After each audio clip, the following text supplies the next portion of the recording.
नमस्कार। आज हम राजस्थान में व्यावसायिक शिक्षा से जुड़े एक काफ़ी गंभीर मामले पर बात कर रहे हैं। हमारे पास कुछ हालिया रिपोर्ट्स हैं जो ख़ास तौर पर वहाँ जो व्यावसायिक प्रशिक्षक हैं, नए और पुराने दोनों, उनकी मुश्किलों को सामने ला रही हैं।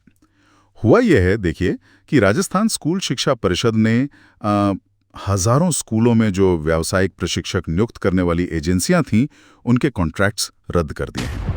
तो आज हम इन्हीं स्रोतों के जरिए ये समझने की कोशिश करेंगे कि इन प्रशिक्षकों के सामने, चाहे वो अभी लगे हों या सालों से काम कर रहे हों, या अचानक कैसा संकट आ गया है और इसके पीछे वजह क्या बताई जा रही हैं।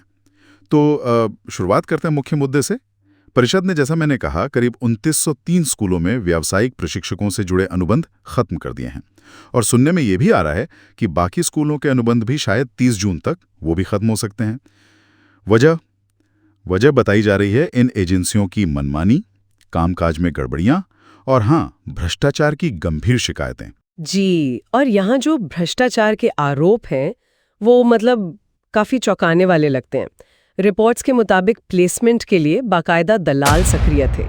सुनने में आया है कि ये लोग बेरोजगार युवाओं से नौकरी लगवाने के नाम पर, आप सोचिए, 2 से 3 लाख रुपए तक ले रहे थे। 2 से 3 लाख रुपए, ये तो बहुत बहुत बड़ी रकम है। हाँ, बहुत बड़ी रकम।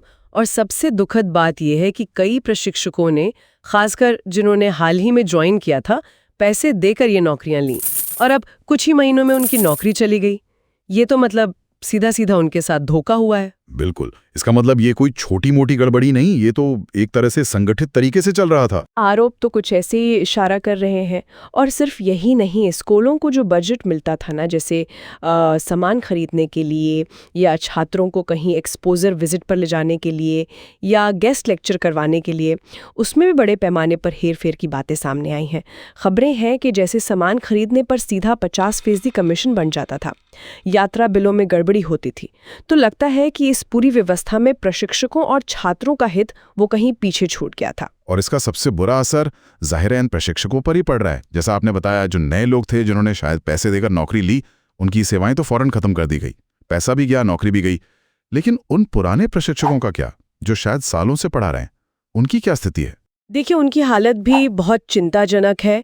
कुछ रिपोर्ट से पता चलता है कि कई पुराने प्रशिक्षकों को तो साल भर से ज्यादा वक्त से वेतन मानदेय ही नहीं मिला है। उनके लिए तो एक लगातार बनी हुई अनिश्चितता की स्थिति है। और अगर ये सारे अनुबंध रद्द होते हैं, जैसा कि डर जताया जा रहा है, तो करीब 5155 प्रशिक्षक एकदम से बेरोजगार हो सकते हैं। 5000 से ज्यादा। हाँ, और ये सिर्फ उनके नौकरी का सवाल नहीं है, ये उन लगभग 6 लाख छात्रों की पढ़ाई का भी सवाल है, जो इन प्रशिक्षकों से 16 अलग अलग ट्रेड में व्यावसायिक शिक्षा ले रहे थे।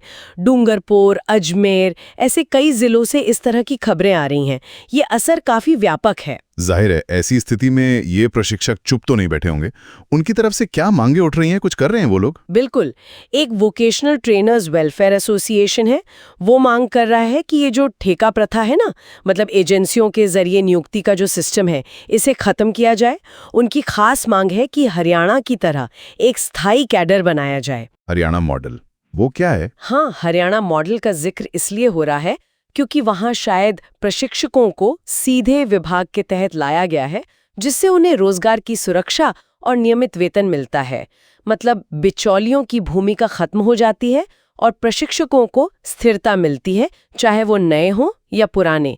इसी मांग को लेकर कोटा में ज्ञापन भी सौंपा गया है। अच्छा, तो ये सिर्फ नौकरी बचाने की बात नहीं, बल्कि ये पूरी व्यवस्था में एक बड़े बदलाव की मांग कर रहे हैं। हाँ, बिल्कुल।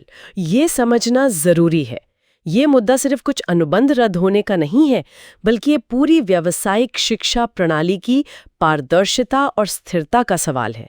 और इसका सीधा असर इन हजारों प्रशिक्षकों, नए और पुराने, दोनों की जिंदगी पर पड़ रहा है। देखिए, कई सवाल अभी भी अनसुलझे हैं। क्या पुराने प्रशिक्षकों का जो बकाया वेतन है वो मिलेगा? क्या इन प्रशिक्षकों को फिर से नियुक्त किया जाएगा? जिन नए प्रशिक्षकों ने पैसे दिए, क्या उनके लिए कोई रास्ता निकलेगा? और सबसे अहम, इन लाखों छात्रों की पढ़ाई का क्या होगा?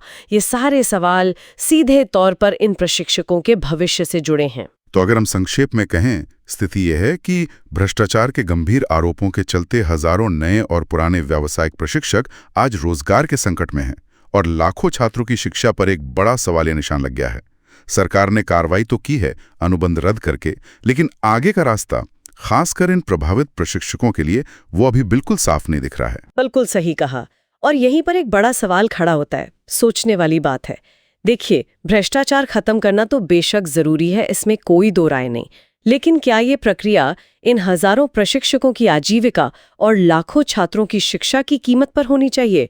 या फिर क्या ये जो संकट आया हुआ है, ये राजस्थान में व्यावसायिक शिक्षा के लिए एक ज्यादा पारदर्शी, एक बेहतर व्यवस्था बनाने का मौका भी बन सकता है? शायद वैसा ही कुछ जैसा हरियाणा मॉडल, जिसकी मांग ये प्रशिक्षक कर रहे हैं, ताकि भविष्य में ऐसी स्थिति दोबारा ना आए और इन नए और पुराने सभी प्रशिक्षकों को एक सम्मानजनक रोजगार मिल सके। इस पर सोचना वाकई बहुत जरूरी है।